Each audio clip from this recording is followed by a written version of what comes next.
Crystal? Uy! Pa, siya yung kinikwento ko sa inyo. Si Ate Jenny. Churchmate ko siya. Ano bang ginagawa mo dito, ate?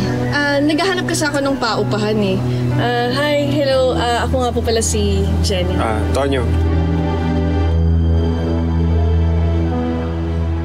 Alam mo, sakto, may pinaparentahan kaming kwarto. Hindi nga. Oo, Ate Jenny, kung free ka mamaya, sa amin ka na mag-dinner para rin makita mo yung kwarto. Sige pa. Sige, dadaan ako sa inyo mamaya. Asahan namin yan, ha? Sige, mauna na ako. Ingat kayo.